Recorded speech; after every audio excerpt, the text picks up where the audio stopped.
they're making a really great point. A lot of times God's wrath is described like this, where it's the natural consequences of what sin leads to. Sin leads to destruction. Sin leads to, they'll talk about habits, bad habits. It leads to all kinds of things like the drinking of alcohol, overconsumption of alcohol or drugs or something of that nature. Well, what happens is you end up destroying yourself.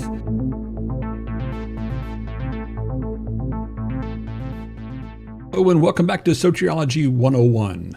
Thank you for being here. I just noticed on YouTube we were about 6 or 7 people away from 70,000 subscribers. So I just wanted to thank all of you who have subscribed.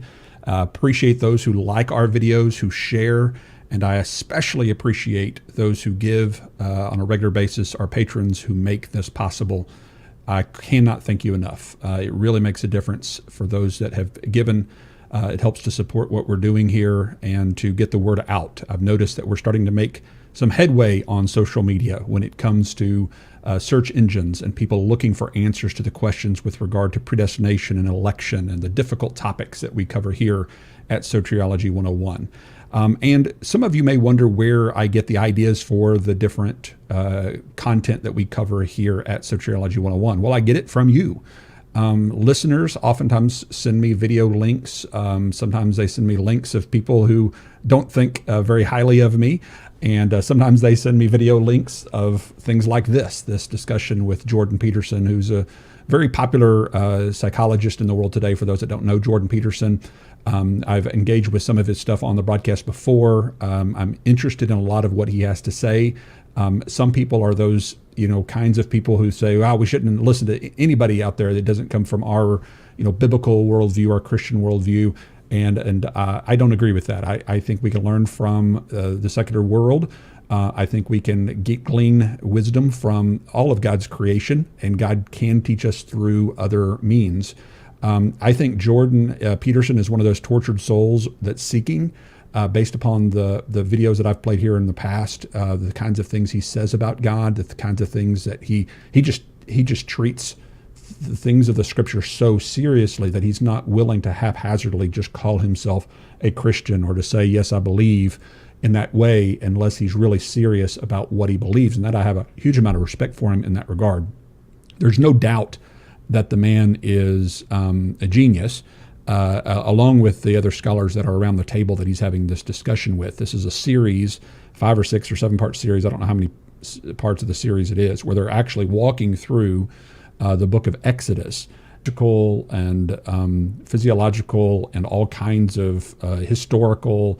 Matter of fact, if you look at the title of this, it's Stalin, Hitler, and Mao. He's talking about these different psychopaths that have this huge amount of impact on the world and society, and they're relating it to the manifestation of Pharaoh and what happened with Pharaoh. And so this is not something this is not a typical Bible study that you're going to have at the local Southern Baptist church, okay? This is a group of psychologists, some theologians, some from the Jewish background, some from Christian background, and others not. And they're having this discussion based upon what they're reading from Exodus. And I find it very engaging because it is coming from a different background. It is coming from not the typical Southern Baptist, Sunday school type of presentation. Personally, I like that. I like hearing things from other worldviews, other world perspectives, because it makes me think about something that I haven't thought about before, in a way that I haven't thought about it before, and with words I haven't possibly even used before. Sometimes I have to get my thesaurus out and my dictionary out and figure out what in the world are these guys talking about when they're talking about this or that, the other. I'm trying to learn as I go. And so if you're not playing stuff that's a little above your head, sometimes you're never going to stretch. You're never going to learn something new if you're always listening to the same people, with your echo chamber. Everybody from your same background holds exactly the same views that you do. I think that we can learn, be stretched when we are willing to listen outside of our echo chambers. And that's kind of where this came from. A listener sent me a link to this, mentioned something about Pharaoh in it, and he said, "Hey, you might find this enjoyable." I don't always get to engage with all the different links that are sent to me, but this one I just happened to be driving right before I get in the car when I saw it, and I thought, oh, well, I'll just put this on while I'm driving here. and listened to it on a drive. I didn't even get all the way through it because of where I was going, but just hearing this information from him, and Dennis Prager, who's another well-known radio broadcaster that many of you may be aware of from more of a Jewish background, and he's a linguist. He knows Hebrew.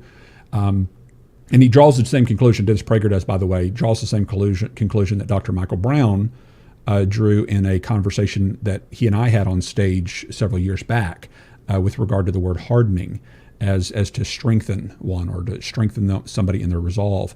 And you're about to hear a little bit of that more play out. I am watching the side chat. This is a live broadcast. This is happening as we speak. I see many of the side comments now. Shannon's asking is Jordan Peterson a Christian? Not that I know of. Not that I'm aware of. There hasn't been any change as far as his declaration of belief in Christ, as far as I know. But I know he seemed to be seeking and definitely trying to understand more, and you hear even some of that in the discussion, which we're not going to take time to listen to all of it. But I have put a link in the show notes so that you can go watch it for yourself. And I will be trying to watch some of the side chat. It's a 2-hour and 20-minute video, so obviously we're not going to be playing the whole thing. We could, as long as we usually go. I don't plan on being here that long though, and so that's what I would like to discuss some of these things. Let me play this portion of the clip of the video, and I'll stop and go as we normally do on this broadcast, and let me know sound wise. I'm playing it directly off YouTube, which is always a little bit sketchy as far as the sound and how it's going to sound to you guys. So if you can just give me a thumbs up or let me know if this is coming through sound wise, I would appreciate it. So we're kind of picking up around the 3-minute mark of this discussion, and it's actually episode 5 of the discussion. So they've been going through this for quite some time already, and they're just now getting to the Exodus chapter 9, and now they're getting into chapter 8, and this is actually picking up in chapter 11 of Exodus for those that want to know where we're starting. So here we go. Or Moses, because of the boils, for the boil was upon the magicians and upon all the Egyptians. And the Lord hardened the heart of Pharaoh, and he hearkened not unto them, as the Lord had spoken unto Moses.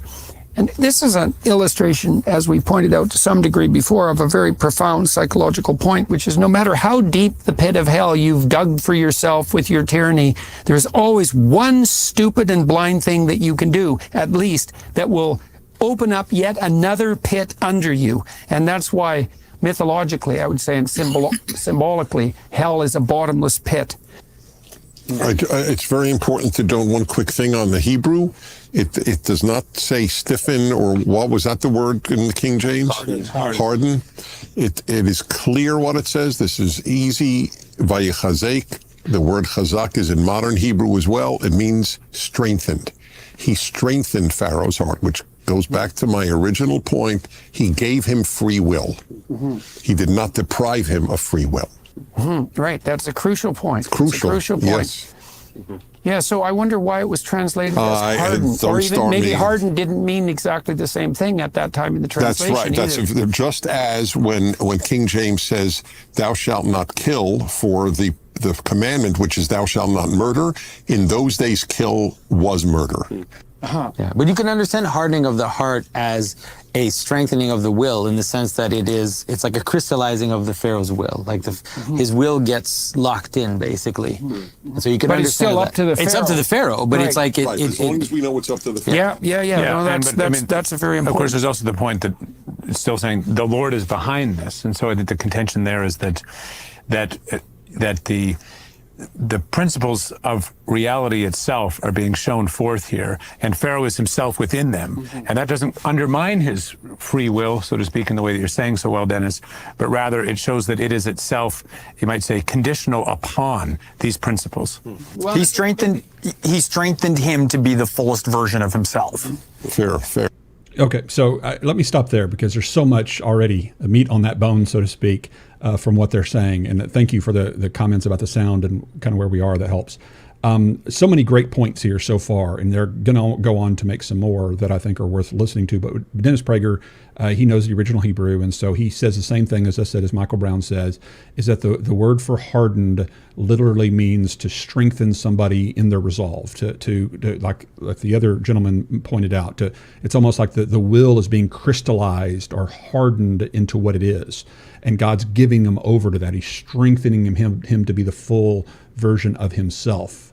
All of those are the correct way of understanding this. And it makes so much more sense when you understand it this way, because what is there to harden if not the free will of Pharaoh? Is he hardening what God decreed for him to be? Because that wouldn't make much sense. Why would God need to harden anything? He's already controlling his will perfectly from every jot and tittle of everything he's ever said, thought, or done. So what's the purpose in stepping in to intervene and harden him? To harden someone means to let them go their own way and to blind them from that which could possibly convince them to do otherwise, so that you can accomplish a purpose through their rebellious actions, which is exactly what he does in the life of Pharaoh. If you think about it, the plagues, each one of the plagues represented one of the false gods of Egypt. And so each one of those plagues is doing what? It's manifesting that Yahweh is more powerful than the false gods of Egypt. And so in order for God's name to be made known in Egypt, and for his name to be glorified, to give weight to his name, which you're going to hear them talk about that in a little while, each one of these plagues demonstrate that Yahweh is more powerful than all of their false little g gods. And if Pharaoh changes his mind after 2 plagues, or after 3 plagues, then God's manifestation of his glory and his power over all the other false gods wouldn't be demonstrated. And so it makes sense why God might blind him temporarily from the truth that the plagues are revealing, so as to manifest his glory through Pharaoh's rebellion. So the only way this makes sense is if Pharaoh is free and Pharaoh is given a true opportunity to repent. And when he chooses not to, as an act of a judgment, God removes the light from him, strengthens him in his already rebellious resolve to keep the Israelites as his slaves, so as to accomplish God's ultimate purpose, which is to manifest his glory to the Egyptians and to the Israelites, for that matter, to help them to see that he's the true God. And so, Andrew, you're making a good point. I raised you up for this purpose. I allowed you to continue to serve as the role of Pharaoh. I could have. I mean, God obviously could have just snap his fingers and Pharaoh falls down dead. I mean, it's not like Pharaoh's really holding up the progress of God by any stretch of the imagination. God is accomplishing his purpose through the rebellion of Pharaoh. And God has every right as the sovereign to use an already rebellious individual like Pharaoh to accomplish his purpose through him, which this is what we highlight in the Potter's Promise, the book that I wrote on Romans 9, is that hardening of Pharaoh is really a foreshadowing of hardening of Israel, ironically. So Pharaoh is hardened in the Passover in order to set the Israelites free. And then in the New Testament, the Israelites are the ones being hardened in order to demonstrate God's power through their rebellion. So the Israelites, just like Pharaoh, freely rebel and become self-righteous. The old wineskin that can't take the new wine, they become hardened and unable to see, hear, understand, and turn so as to be healed. They're ever seeing and never perceiving. Their hearts have become callous because they've closed their eyes, Acts 28:27. So these are all things that they did freely. And what's God do? He hardens them, strengthens them in their resolve to continue to fight against the Christians of that day and to crucify their own Messiah. So God accomplishes his good purpose through the hardening of Israel in the same way that he accomplished his good purpose in the hardening of Pharaoh, which is a perfect parallel if you think about it. The first Passover is brought about by the hardening of Pharaoh. The second Passover is brought about by the hardening of Israel. And both of them are beautiful pictures of God demonstrating his power and his sovereign right as ruler to accomplish his purpose even through the rebellious actions of these two entities, Pharaoh being the first, and the Israelites, generally speaking, the Israelites, the Pharisees of that day, generally speaking, being the latter. And both of them demonstrate the power of God, that I've raised you up for this very purpose, that my power might be displayed through you, that my glory, my honor, who I am is being displayed through your act of rebellion. Well, when the Pharisees cry out, crucify him, give us Barabbas, that is a sinful, wrong thing for them to do. But God's actually using that sinful, wrong thing for them to do that in order to bring about his good purpose. Just like it was wrong for Pharaoh to hold the Israelites slaves even after the first, second, third plague, even though it was wrong for them to do that. But if Pharaoh finds out, oh wait, God hardened me, he strengthened me in that resolve to keep the Israelites. Why am I to blame, God? Well, Pharaoh could be saying this. Why after the 10th plague, I found out, oh, you know what? Pharaoh finds out, I've been hardened by God, by Yahweh. Couldn't Pharaoh say, well, why are you to blame me, God? I'm just doing what you will. Who can resist your will? Does that sound familiar? It's exactly what Paul is anticipating that the Israelites who are hearing his message might say to him. Why are you to blame me, a Jew? You're the Pharisee that you're hardening. If you're hardening the Pharisees in order to bring about your purpose of crucifying the Messiah, then why am I to be blamed for what you determined to bring about through my rebellion, God? That is the interlocutor in Romans 9. It's not an Arminian. It's not a provisionist. It's not a synergist like the Calvinists want you to believe. They're causing you to miss the entire message of Romans 9, 10 and 11 by making this about a soteriological issue that was created hundreds of years later, that wasn't even introduced during this time and never was even seen by any scholar for hundreds of years until it was introduced later by somebody who comes from a Gnostic background, namely Augustine, but we'll get into that later. So I want you to keep those things in mind when you're trying to decide which of these interpretations is most likely the correct interpretation. Which one of them makes the most sense? I think that's really what you got to ask yourself. Which of them is a difficult pill to swallow that's so hard that ultimately seems to put blame onto God for all the sins of the world, that ultimately seems to put God as the one who's the author of evil and the one who ultimately is the reason that people rebel against him and never believe in him and never trust in him, is ultimately because he created them that way or he decreed for them to be that way. Which one is creating all of this controversy ever since it was introduced in the 5th century? Which one of the views also is paralleled in the Exodus event that these men are talking about? Which makes most sense? Because these very intelligent men, though many of them even not from a Christian background, they can see the writing on the wall. I mean, they can see the obvious intentions of what is being expressed in the Exodus account. And I think they're right to pull out these things and to help us to understand them from their perspective. But they say so many really good things here. Matter of fact, what I want to do, we're at the around the 5:14 mark. I'm going to back up just a little bit because I want you to hear a little bit of that again to reemphasize it, and then I'll let it go a little further. Still saying the Lord is behind this, and so I think the contention there is that the principles of reality itself are being shown forth here, and Pharaoh is himself within them. Mm-hmm. And that doesn't undermine his free will, so to speak, in the way that you're saying so well, Dennis, but rather it shows that it is itself, you might say, conditional upon these principles. Well, he strengthened him to be the fullest version of himself. Fair way. Yeah, well, we'd also say, if we're going to accept the principle that a universe with free will in it is better than one without, even though that might allow for the emergence of evil, then we have to be willing to assume that if God is allowing even the Pharaoh free will, that is in some sense a reflection of something that's in the highest place. Yes. Right. And by the way, that's not original to Jordan Peterson. C.S. Lewis made almost the exact argument in his book Mere Christianity and the Problem of Pain, which we've gone over here in other episodes. And so that's and I'm sure Peterson's probably familiar with Lewis. I'm not saying that he's stealing that from Lewis, but this argument, this theodicy that Peterson is reflecting on, the free will theodicy, is very well known, very well established.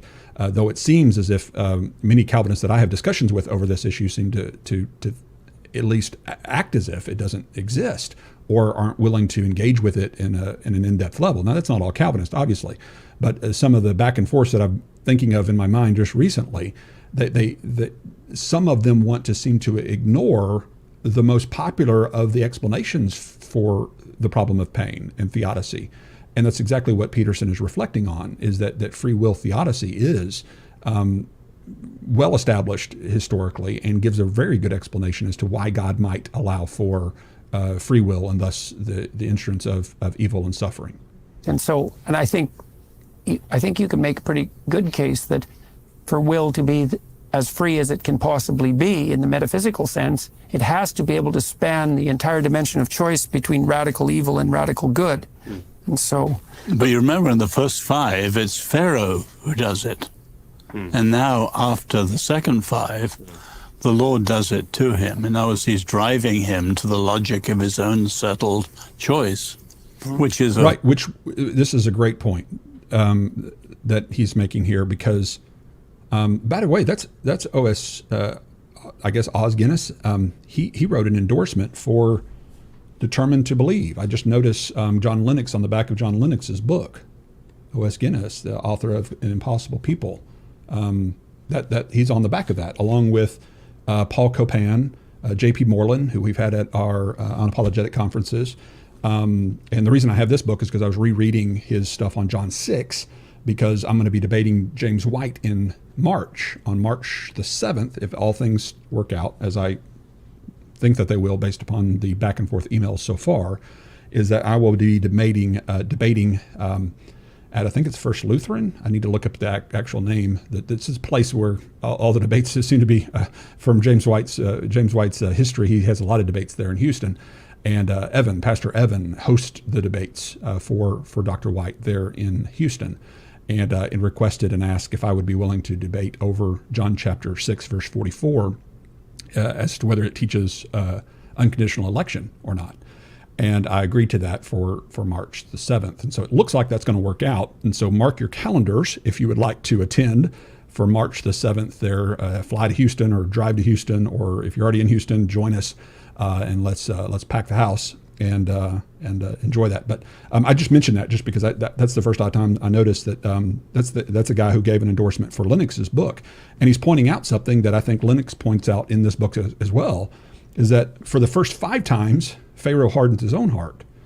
And why would be there distinction between the first 5 times and the second 5 or any following time? Why would there be a distinction if EDD, exhaustive divine determinism, if God's determining all the choices of Pharaoh, why would there be any distinction between one choice being the Pharaoh hardening his own heart versus God hardening it? There wouldn't be any distinction, because all of them would be ultimately God controlling the Pharaoh's will. And therefore you wouldn't be needed for that. Yeah, this March of 2024. So hopefully that will be helpful. Repent. I do daily repent. Thank you very much. He said, repent, Leighton. Daily I have to repent, but thanks for reminding me. A biblical form of government, of judgment. Right, well, that's a way to understand judgment. Even in the New Testament, you have the sense in which judgment is the consequence of your own decisions. Right. It's the natural consequence of your own actions, and that brings about... And a reflection of your own actions. And there's warnings about that consistently in the Sermon on the Mount, right? That you're going to be judged by the criteria that you use to judge others, that's inevitable. Because they reflect it back to you, and you also practice it, and then necessarily and inevitably apply it to yourself. And the fruits of your actions ended up almost being sometimes a judgment that is brought back upon you. But if you take drugs, you could say someone is a coke addict, and then you could say, well, God is judging you, but the judgment is just the behavior itself playing itself out on you, right? The world God created the world with an order. If you break that order, the consequences come. So you could call it... That's my argument. You'll love this. Okay, I just love this point, and so I want to highlight it. While plus, if I just keep playing this, I could get copyright issues. So you gotta stop every once in a while, because I can just sit and listen to these guys talk. But they're making a really great point. A lot of times, God's wrath is described like this, where it's the natural consequences of what sin leads to. Sin leads to destruction. Sin leads to they'll talk about habits, bad habits. It leads to all kinds of things like the drinking of alcohol, overconsumption of alcohol or drugs or something of that nature. Well, what happens is you end up destroying yourself. You end up destroying the people around you, and that becomes, in a sense, the manifestation of the wrath in which God created within his order. And so while the naturalist or the atheist might just to say, well, that's just natural consequences within a naturalistic world, the theist sees that as that this is God's order. This is the way in which God created the world, that when you do things that step outside the law, the guardrails, as I described them, of the side of the road that keep you out of the ditches, when you step outside of his guardrails of his law, then you're going to find yourself in the ditch. You're going to find yourself with less freedom, not more freedom. A lot of times we think the laws are keeping us from having freedom. Well, actually, the laws are keeping you on the road. The guardrails are keeping you on the road so that you will have freedom to keep driving, keep moving your life. Because when you go past the guardrails, that's where the ditches are. That's where you get stuck.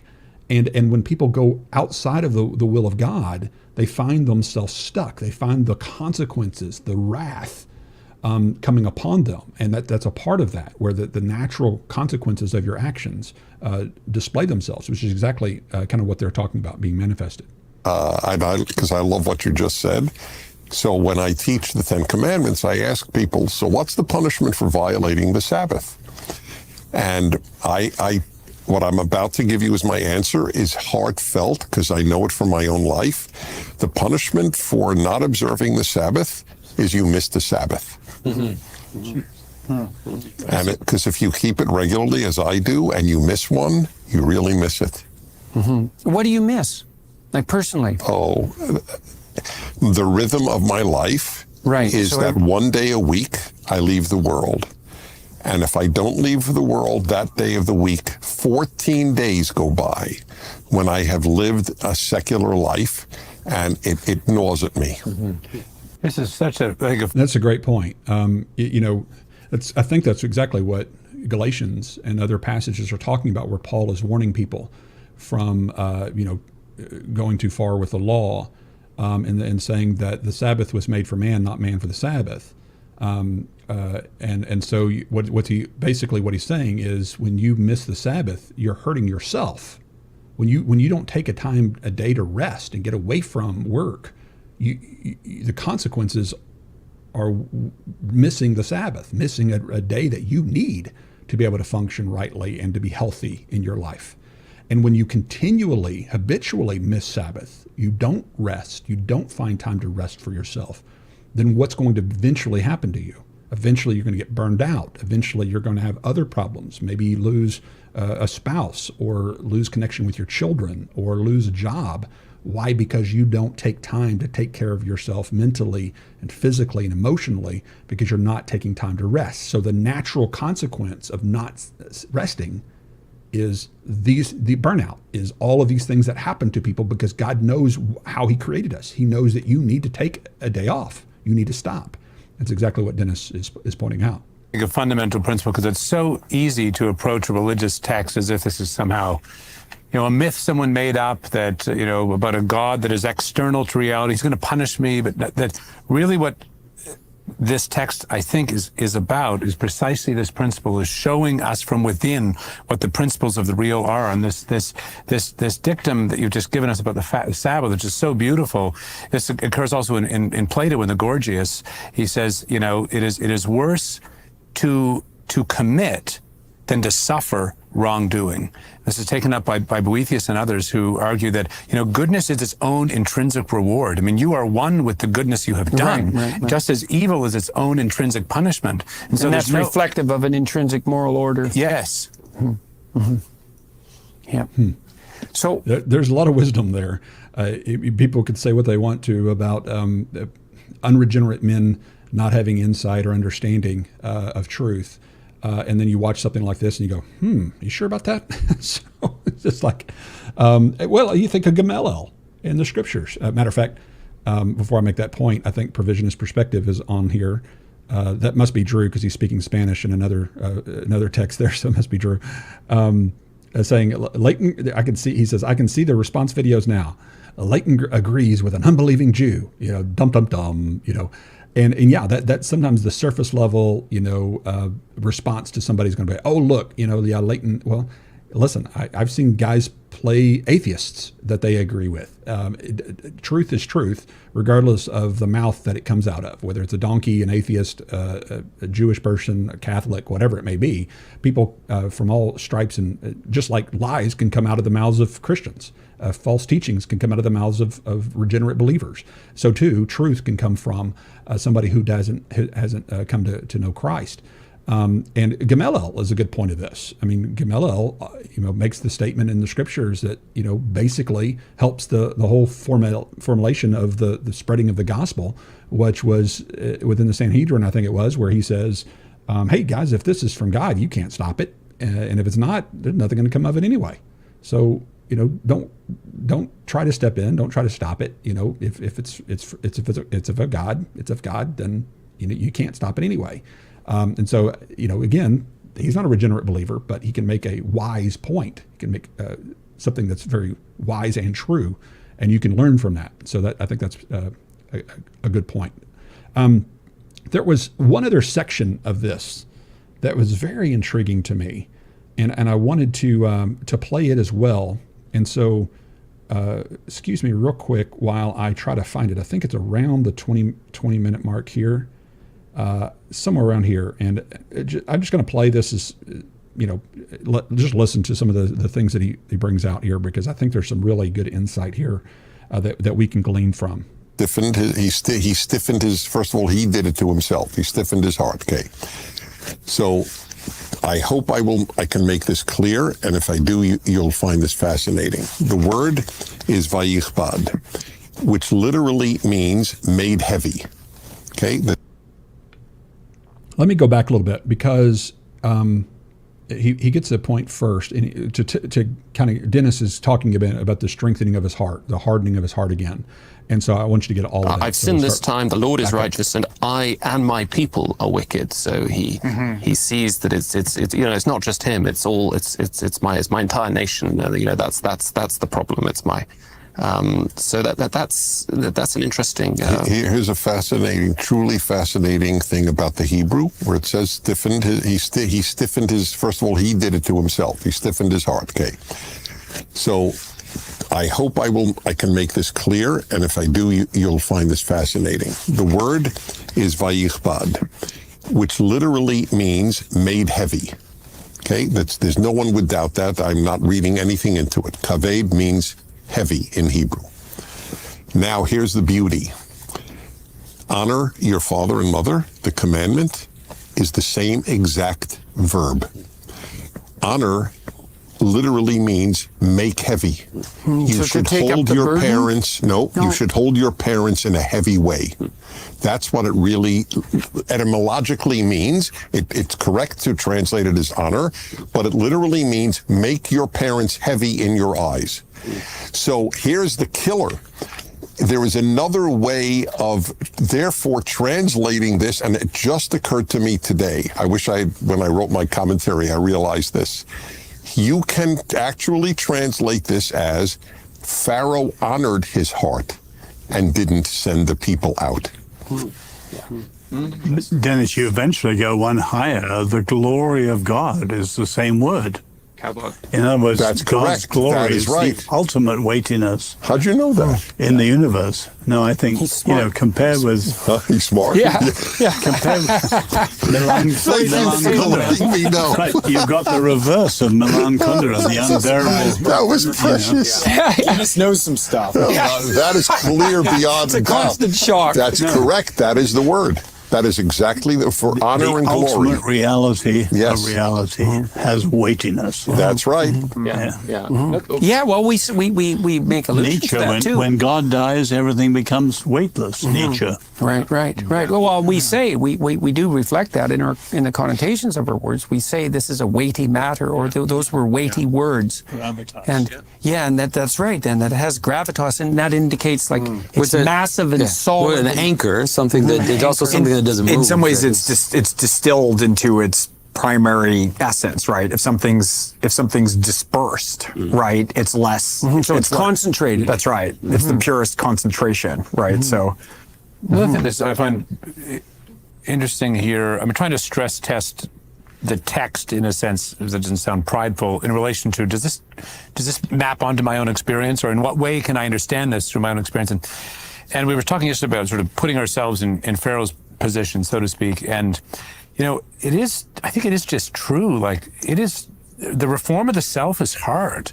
And, you know, the weight of our own habits, the weight of our own character, and the way in which that compounds, you know, you say, well, I know I have these faults, these mistakes. I'm not going to do this anymore. It has a little problem in my life, and then it got big. You know, I missed work, and then that was okay. I got a reprimand, but then I lost the job. Then, you know, my family fell apart. Then, you know, it's well, you know, it's easy to dismiss Pharaoh.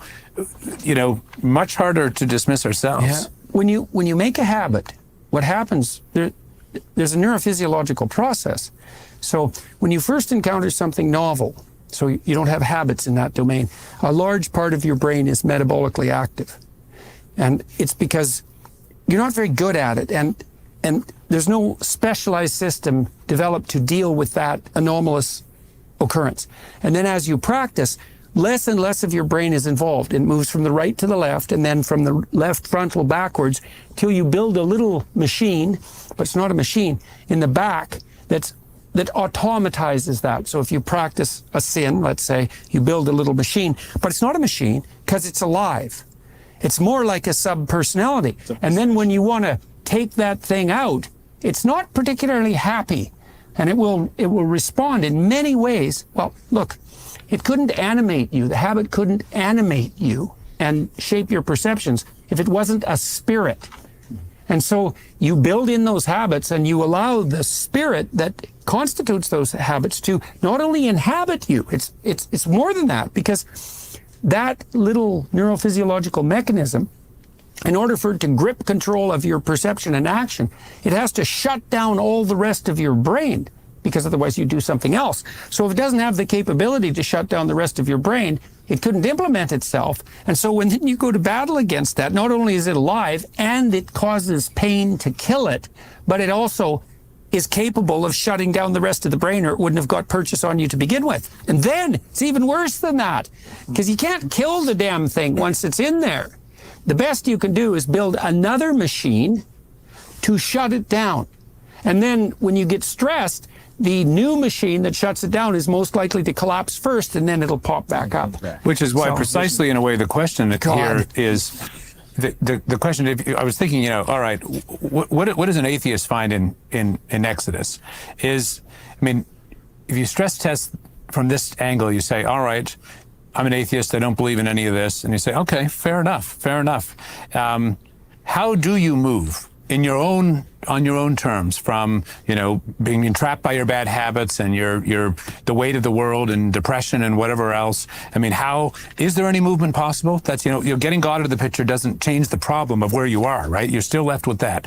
And so what's being said here is something like, you know, how do you open yourself up to that which could be genuinely transformational, which you cannot do in your own? That's in a way what God's order is. It's exactly what scientists face all the time. So, because I did a lot of data analysis as a social scientist, and I learned a lot about statistics. And the thing about doing statistics is that if you don't do it ethically, it doesn't work. It's not arithmetic. You know, I worked with psychiatrists who generally aren't researchers, and they would get someone else to do their data analysis. It's like, you can't.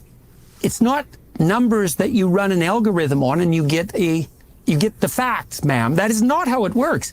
You make an ethical choice at every single decision point, and there's probably one decision point per number in the columns and rows of numbers, thousands of them. You have to look at all of them. And if you don't, you will not find anything. And you won't find anything in the numbers unless you actually want to find something. And so even as a scientist, see, because one of the things you have to do if you're a scientist is you look at the data set and you think, hey, if I publish this, I get to be a professor if you're a graduate student. So it's really, there's a lot of pressure there to find in the numbers something that will reveal a truth that will serve your career. Like, that's a really powerful force. And you want to build in mechanisms to stop yourself from doing that. But if that's what drives you, then you'll find something that's false, and then you'll pollute the whole literature, and you'll chase that chimera maybe for the rest of your career. And so you have to set up. So even if you're an agnostic or an atheist and a scientist, you still have exactly this problem. It's like, well, how do you keep your power-mad careerism from interfering with your statistical analysis? And that is the revelation of redemptive truth by the object, right? Because hypothetically, in the data set, part of what's represented is the transcendent object, because otherwise it couldn't correct your stupid theory. You couldn't use it to test your hypothesis. And to test the hypothesis is to, if the hypothesis fails, then the object that's encapsulated in the mathematics objects to the hypothesis and takes it out. And so that is a collapse of the conceptual structure, and it's something you're actually searching for if you're a real scientist. Well, listen to it, Dennis. The first day you introduced two tyrants and the inner tyrant. And I love the rabbi's picture. The first time you do wrong, it's a gossamer thread.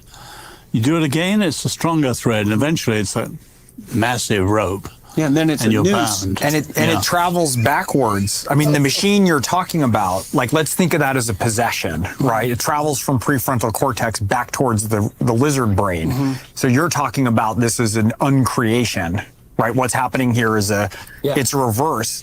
And what's so interesting, I was thinking about new scientific technologies for solving OCD, depression, suicidality, right? And so when you look at ketamine or psilocybin use that they're dealing, what that does is it lights up both hemispheres of the brain simultaneously. It is a reversion to pre-cosmogonic chaos, those treatments. And in doing so, right, it liberals all the chains that are these ingrained ruts, right, that habits run in with all the neurological change in pathways.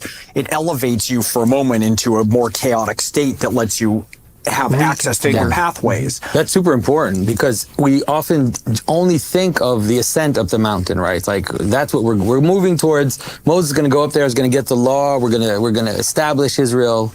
But before they have to go through the sea, they have to go through this.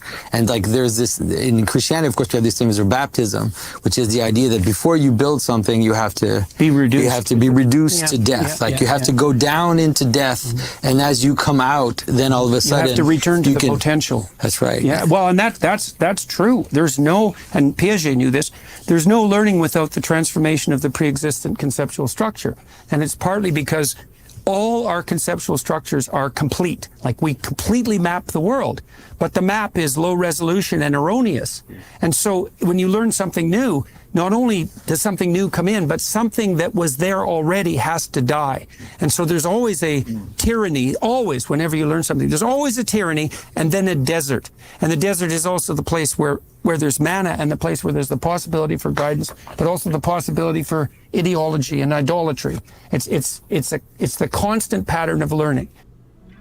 Well, I just want to stop there because I just find this fascinating. It's to me, it's kind of like when I watch some of those nature shows on Netflix, or like Morgan Freeman and all these guys do these nature shows where it shows 4 billion years ago this happened and this happened and the crystallization of this, and I was like, how in the world do they know what happened exactly, how many billions of years ago it was, and where are they coming up with this stuff? And they talk about it like it's so matter of fact, we just all know this, and even showing videos of what it might look like and all those kinds of things.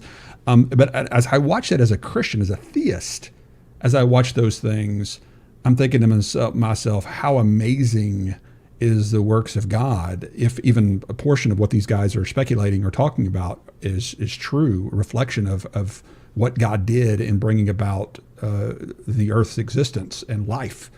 Because that's the way a theist sees these things. They see science and all the things that are magnificent and beautiful about nature as being a reflection of the manifestation of the power and the glory of our God.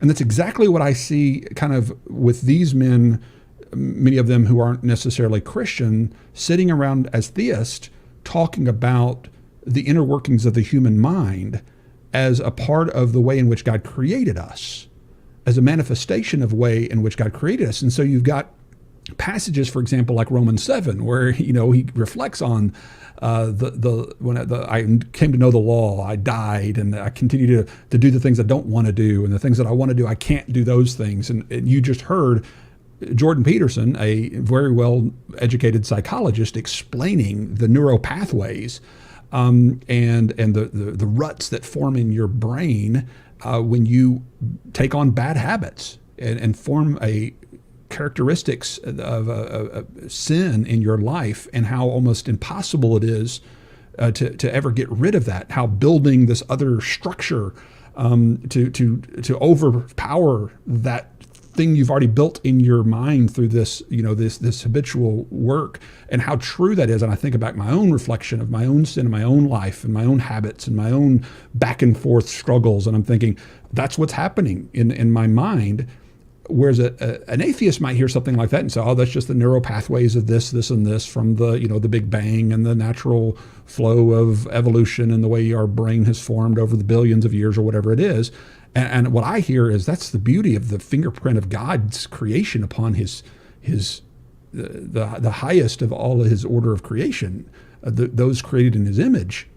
And he created our minds with this complexity and this ability that's much different than that of the fish or the fowl or the mammals of the earth. That we are different from them because we have these capacities of choice and morality and right and wrong.